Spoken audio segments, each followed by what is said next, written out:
Saya akan diundang oleh Ibu Koordinator Ibu Emilia untuk sering-sering firman pada malam hari ini, ya.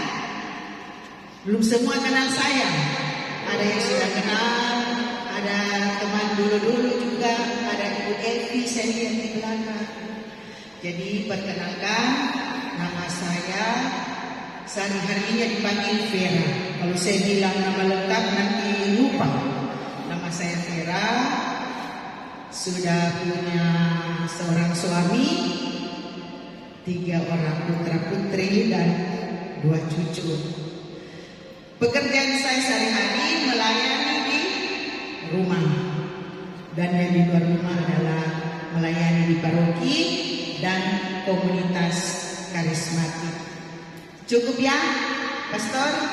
Terima kasih juga Pastor Eltus sebagai pastor paroki dan sekaligus pastor moderator karismatik keuskupan. Jadi pantas banyak orang, ya. Tepuk tangan lagi buat pastor kita yang selalu mensupport karismatik. Nah, waktu saya diundang Ibu Emil bilang, Emilia, haruskah bacaan harian?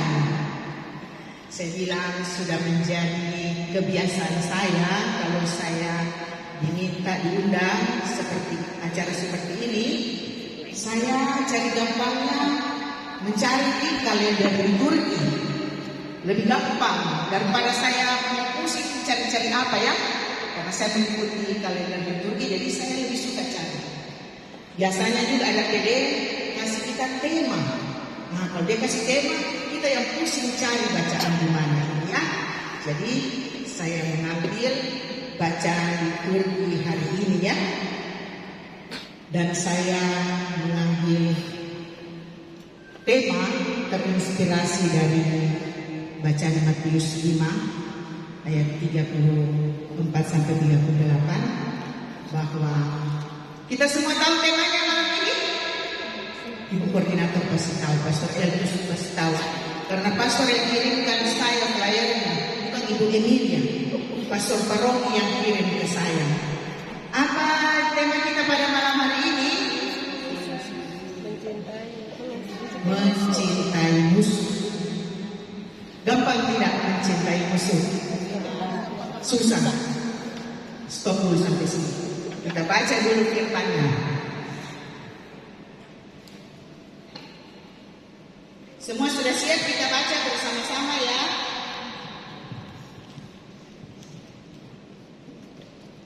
Matius 5 ayat 43 sampai 48.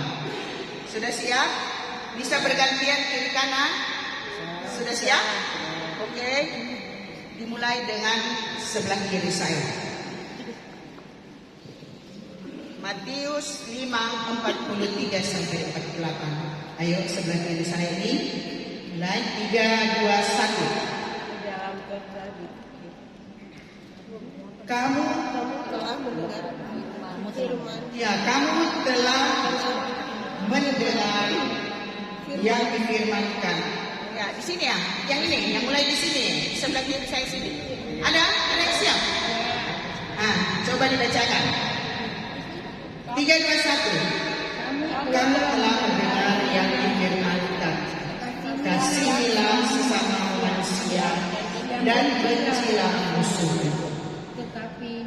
Namun aku berkata kepadamu, kasihilah musuh-musuhmu dan berdoalah bagi mereka yang menganiaya kamu. Karena dengan demikian kamu menjadi anak-anak Bapamu yang di surga, yang menerbitkan matahari bagi orang yang jahat dan orang yang baik, dan menurunkan hujan bagi orang yang benar dan orang yang tidak benar. Apabila kamu mengasihi orang yang mengasihi kamu, apakah kamu? Bukankah kamu juga berbuat demikian? Dan apabila kamu hanya memberi salam kepada saudara-saudaramu saja, apakah lebihnya daripada orang lain? Bukankah orang yang tidak mengenal Allah pun berbuat demikian? Karena itu harus kamu sempurna, sama seperti Bapamu yang di surga adalah sempurna. Demikianlah Injil Tuhan. Oh, ada suster di sini, ya. Suster, saya baru tahu tadi bilang ada suster yang hadir. Padahal saya mau bercerita mengenai suster, tapi bukan suster yang hadir pada malam hari ini ya. Ya, jadi kita bersama-sama dulu. Mencintai musuh itu gampang atau susah? Yang mana gampang, mana yang susah? Coba angkat tangannya yang gampang. Gampang bu? Oh susah. Ada yang merasa gampang? Ada? Susah. Apalagi saya. Susah sekali kalau mengasihi teman yang berbuat baik kepada kita. Gampang. Apalagi kalau Ibu Erni kasih saya kue, saya bercepat sekali balas kue kepada Ibu Erni.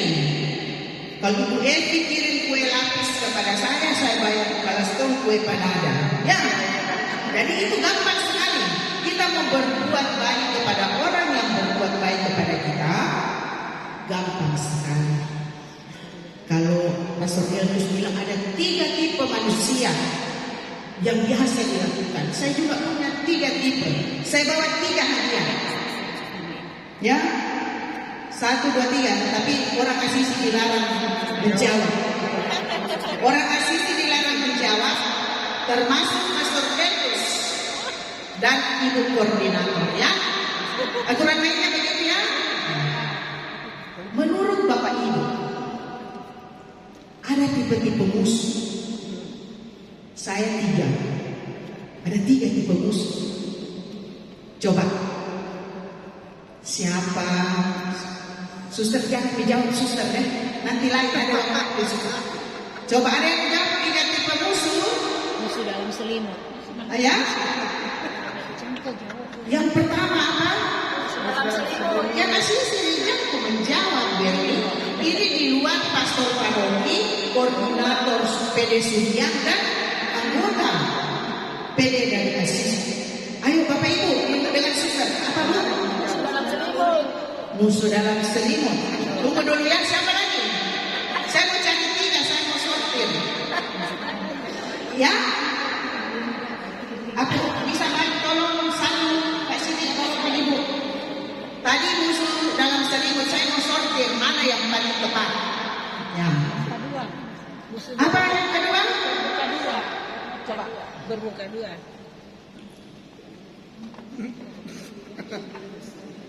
Biasanya di depan kita baik, tapi di belakang kita Ada lagi 3 belum masuk. Tunggu dulu. Apalagi yang biasa orang katakan istilah musuh? Apa? Ya? Semua itu betul, tapi uraiannya. Saya bilang yang pertama ya, jadi sudah lewat undian pertama. Yang pertama biasa manusia lakukan, dan kita semua mungkin pernah di sini mengalami musuh itu, dan kita sendiri menjadi pelaku musuh. Ya, saya kasih bayangan yang pertama ya, musuh mati. Pernah dengar musuh mati? Hah? Pernah dengar musuh matinya itu? Musuh mati itu artinya musuh yang tidak sampai dia tutup mata, dia masih bawa di dalam kubur. Ya, itu musuh mati toh? Nah, saya sudah punya jalan. Pertama itu musuh mati. Sudah mengerti ya kalau musuh mati? Tak pernah disebutkan sampai dia tutup mata, dia bawa di dalam kubur. Itu musuh mati namanya. Ya, ya yang kedua. Setelah musuh mati, ada apa? Ada musuh apa? Hah? Musuh hidup. Biasa ada musuh setengah mati. Tadi kan mati toh? Nah, sekarang yang kedua, musuh setengah mati. Nah, ada dapatnya ya? Ah, yang ketiga apa? Apa? Tadi kan musuh mati. Sudah mengerti? Musuh setengah mati ada. Apa lagi? Yang ketiga, musuh apa? Musuh apa? Tadi sudah setengah mati toh? Salah satu. Yang ketiga adalah musuh mati-mati ayam. Ya, musuh mati-mati ayam itu sering kita lakukan setiap hari.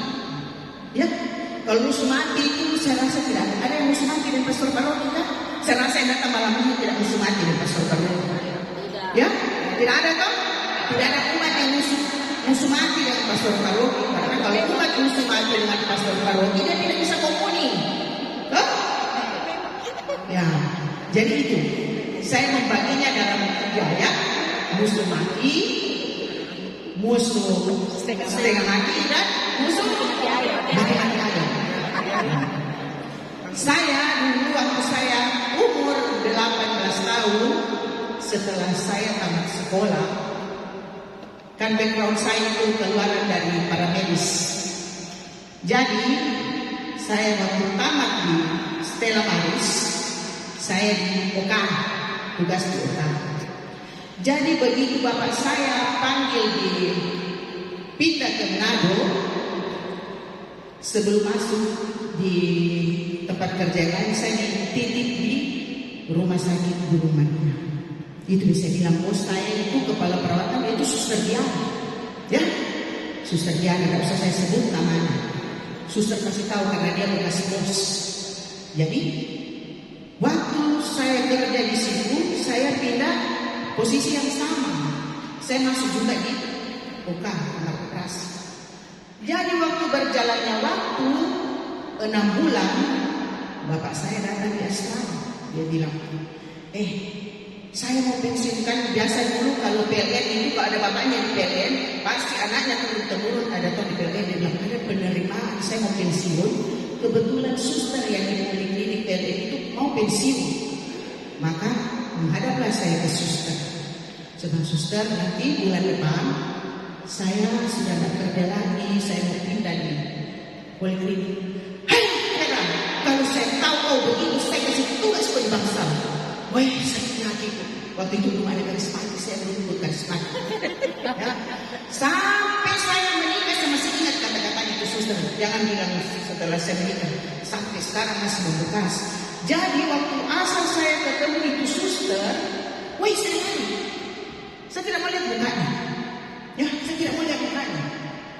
Karena saya jengkel sekali dia punya kata-kata waktu itu. Kalau kau sepak begitu, saya kasih tugas ke bangsa. Ya sudah. Akhirnya berjalannya waktu, anak saya masuk sekolah di Raja Wali, saya ketemu dengan Bu Suster. Karena dia sudah bos Bu Suster. Saya ketemu sama dia. Mau tak mau saya datang, saya salaman sama dia. Ya. Jadi kalau ada kita bergaul dengan Tuhan, pasti Tuhan selalu kasih jalan supaya kita jangan jadi musuh mati. Bayangkan kalau saya jadi musuh mati dengan itu suster, untuk bukan suster yang hadir pada malam hari ini. Jadi Bapak Ibu saudara-saudara terkasih, jadi mencintai musuh memang susah. Tapi kalau kita menghidupi cinta Tuhan kepada kita, pasti gampang susah. Ya, coba kita lihat di Imamat 8 ayat 9. Pegang Alkitab toh? Di Imamat 8.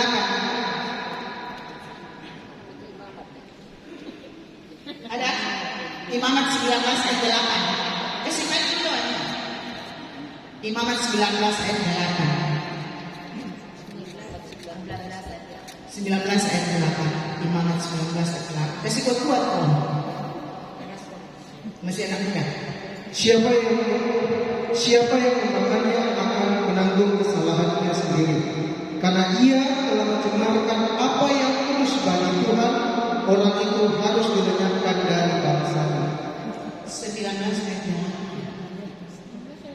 19 ayat 8 bunyinya, siapa yang memakai 19 ayat 18. Ya, coba baca dulu. Janganlah engkau menuntut balas, dan janganlah menaruh dendam terhadap orang-orang sebangsamu, melainkan kasihilah sesama manusia seperti dirimu sendiri. Akulah Tuhan. Ya. Jadi saya itu aktif karismatik tahun 2000. Yang ajak saya di karismatik ada di berlaku, dia masih setia sampai sekarang. Berdiri dulu Ibu Mary. Nah, ini orang, tepuk tangan dulu Ibu Mary, Bapak Ibu. Ini Ibu Mary, dia yang ajak-ajak saya ke karismatik. Pertama, aduh, mau tepuk-tepuk tangan, susah. Ya, tapi lama-lama akhirnya terbiasa. Jadi mungkin ada yang baru datang bergabung di karismatik ini tidak apa-apa. Kan di rumah juga kalau dengar lagu Mbak Mary langsung joget. Oh sama aja di sini. Sama. Joget-joget tidak perlu dengan sukacita. Jadi ketika saya bergabung di karismatik tidak langsung jadi. Belum kalau datang di karismatik, saya tidak suka itu sana, tidak mau datang. Toh, misalnya, kan biasa begitu toh. Saya tidak datang itu musuhku, saya tidak mau datang. Ditelepon di koordinator Ibu Evi. Ibu Evi, kenapa kau tidak datang? Minggu lalu kau datang, sudah 2 minggu saya lihat kau tidak datang. Ibu Evi, saya tidak suka itu musuhku di situ. Ya, biasa begitu toh di dalam pelayanan. Toh, saya tidak suka baru kayak di balai pastor paroki, pastor Elvis, saya tidak mau datang juga. Bukan begitu. Saya juga pernah agak miring-miring sedikit dengan pastor Elvis, miring-miring, setengah-setengah kecewa dengan pastor Elvis. Karena dia tidak panas, dia 2 hari tidak malam. Ya, tapi saya itu saya tidak musuh, tidak bisa. Kita harus belajar mengerti orang. Ya, mungkin yang datang di PD ini kita kan tidak tahu permasalahannya dia. Kenapa dia itu? Yang sana di mukanya tidak bagus. Tuh, kadang kan seperti itu. Kan apa yang ada di dalam hatimu terpancar di muka. Jadi kalau ada beban 1 kilo, 2 kilo, ketara di ini urat-uratnya. Jadi kalau kalian ini umat sudiang datang menghadap ketemu pastor paroki, kalau dia memang menjadi pastor paroki. Kalau dia ketawa dia kata memang. Pastor, bagaimana pastor? Ya, kita harus belajar mengerti orang. Jangan kita mau mengerti, sedangkan kita susah mengerti orang. Kalau kita selalu mau mengerti orang, kita mau memahami orang, pasti kita tidak punya musuh. Kalau kita hari-hari lihat orang lihat sana, padahal orang bukan kita, kita cuma lewat. Kebetulan pas namanya Vera, Ibu Enin sama Ibu siapa itu cerita. Tapi padahal bukan Vera saya, ada mungkin nama lain. Ya suster, bagaimana suster? Suster pernah mengalami waktu sekolah sebelum dia itu pasti begitu. Suster kan manusia juga, pastor manusia, apalagi kita manusia. Semua manusia. Tepuk tangan dulu semuanya. Jadi Bapak Ibu saudara-saudara kita kasih, musuh itu tidak gampang. Saya pernah musuh sekali, ada satu nama musuh sekali, tidak usah saya sebut namanya. Saya musuh sekali itu orang. Karena kalau kita musuh kita bilang begini, mudah-mudahan mati lalu. Ya siapa pernah bilang mudah-mudahan mati lalu? Ada di sini? Ada. Oh tidak ada, cuma ada di luar sana ya. Di Sudia tidak ada. Biasa tidak ada yang mati lalu. Ya, saya ingat dulu waktu saya tugas di Stella Maris. Kalau malam ini banyak tuh anak tabrak motor toh. Sengaja dikasih alkohol banyak-banyak, lukanya biar kami dia menangis. Kita kan suka bikin pacida orang. Mati lalu. Apalagi kalau musuh mati, mati lalu. Supaya kalau dia mati saya bebas loh. Tapi bukan itu solusinya. Jadi waktu saya musuh ada seorang saya musuh sekali. Biar mau lihat nama sama misalnya namanya Ermi. Saya tidak mau sekali trauma. Jadi saya mulai ikut karismatik. Kesaksian saya adalah yang banyak mengubah hidupku itu setelah saya mengikuti karismatik. Karena iman kita bertumbuh diperbarui oleh apa? Pastor bilang ada 3 toh, berbanyak pastor Tuhan. Hari-hari kita apa? Doa, kedua apa? Baca firman. Ketiga apa? Melakukan. Sudah betul ikut ekaristi. Kalau hari-hari kita bawa dalam doa, biar ini teman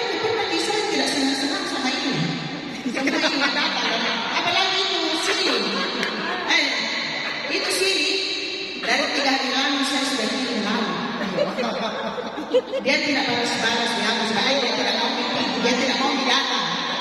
Jadi waktu sarapan tadi pagi, saya kasih tahu suamiku, itu sini sudah 3 hari, saya sudah kirim lagu, tidak ada komen-komen ini. Kalau dia tidak telepon saya tidak mau panggil dia. Dia tahu dia tidak datang, ada Jeffrey begitu.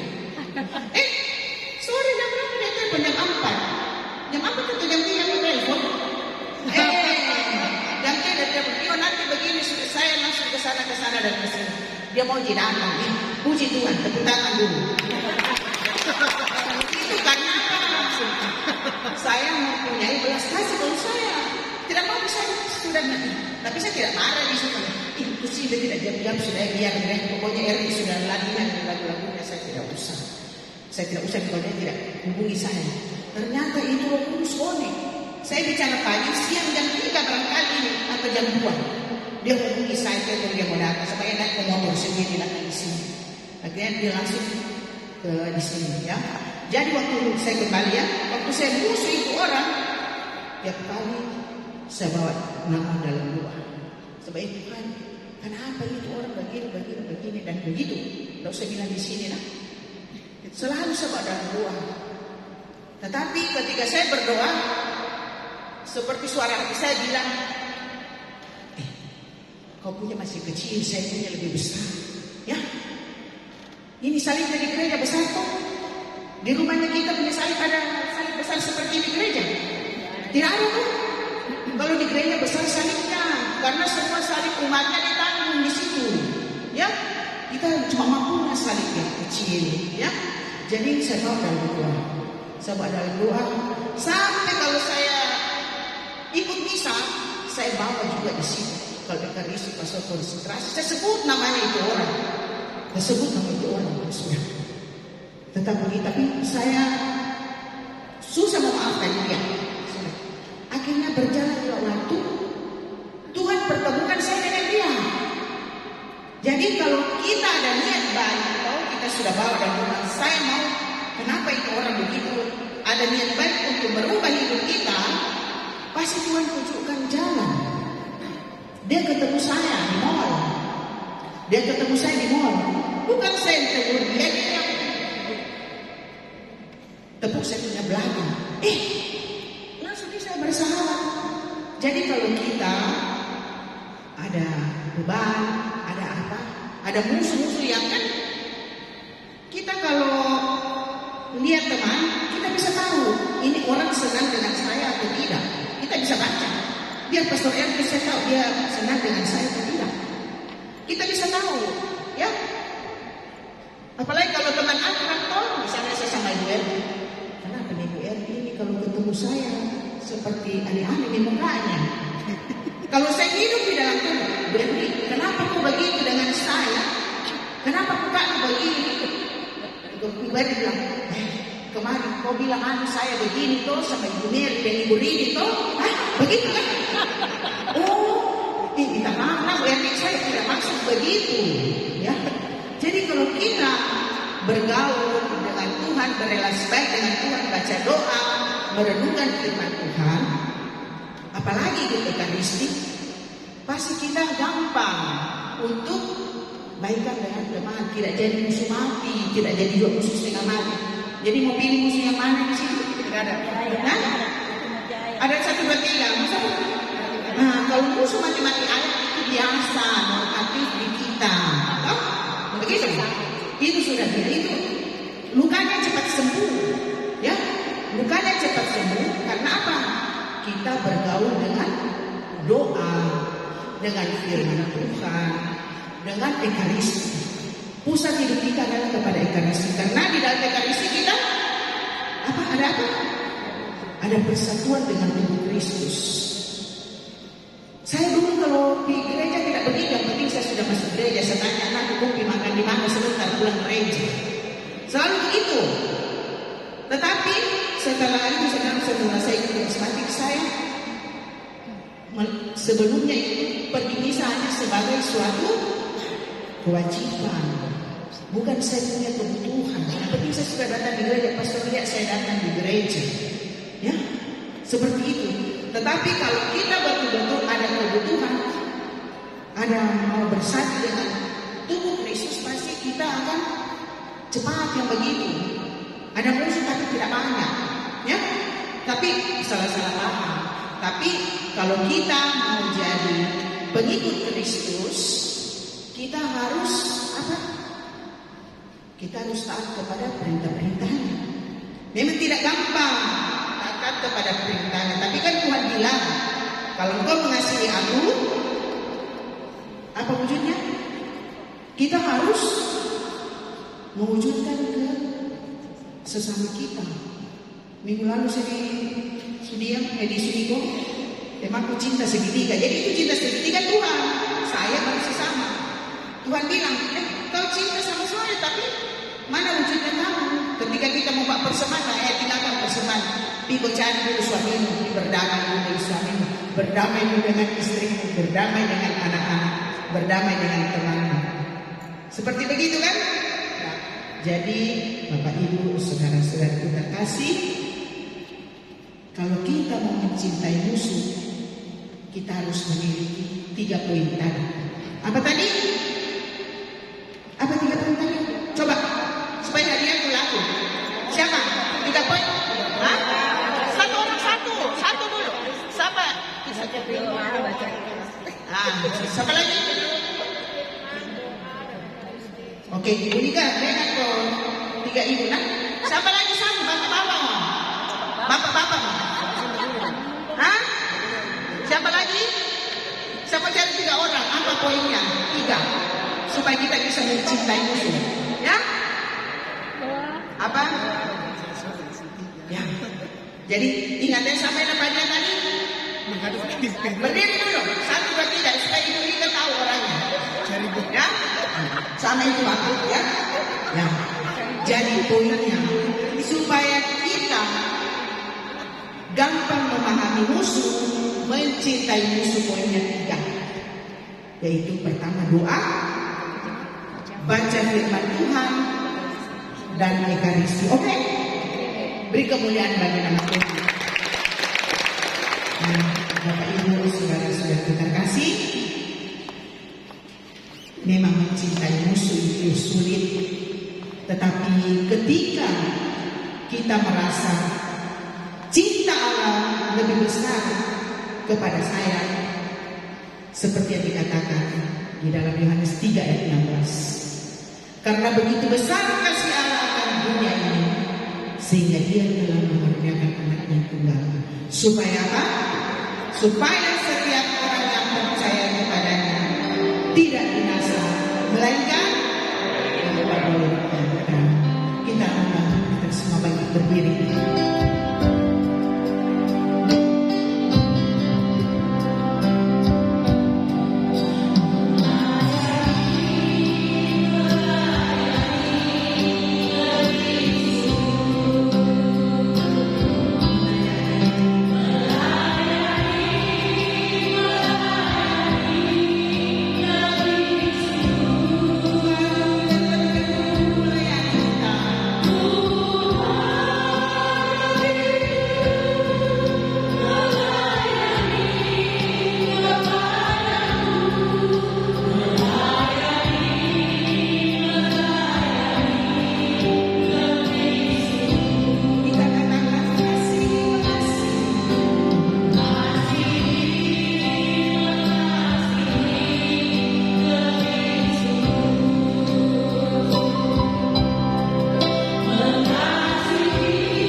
kita merefleksi dalam diri kita masing-masing.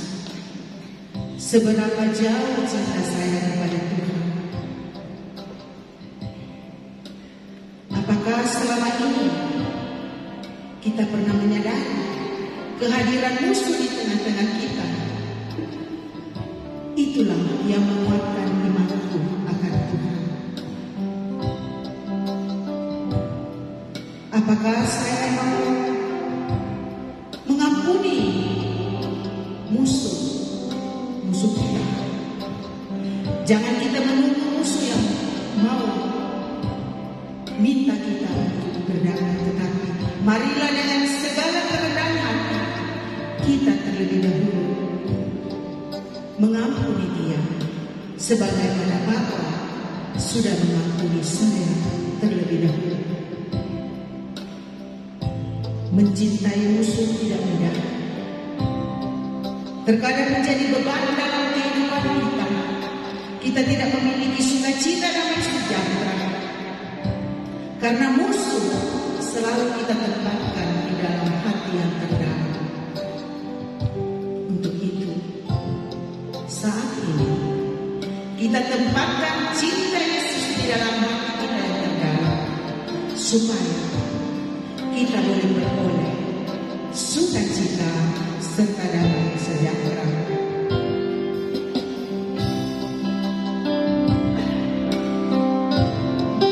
Untuk itu, ketika kita berbeban berat, kita tidak perlu kemana-mana. Kita duduk diam, berdoa, baca firman Tuhan, dan setia mengikuti Yesus, supaya terjadi relasi cinta Tuhan dengan saya.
Bapa, terima kasih. Kami mengucap syukur kepadamu karena Engkau boleh memberikan kami semua waktu untuk hadir di persekutuan doa karismatik Paroki Maria Rosa Mestika Sudiang ini. Begitu juga kami dari persekutuan doa karismatik Paroki Santo Fransiskus Assisi. Engkau boleh utus kami melayani di tempat ini.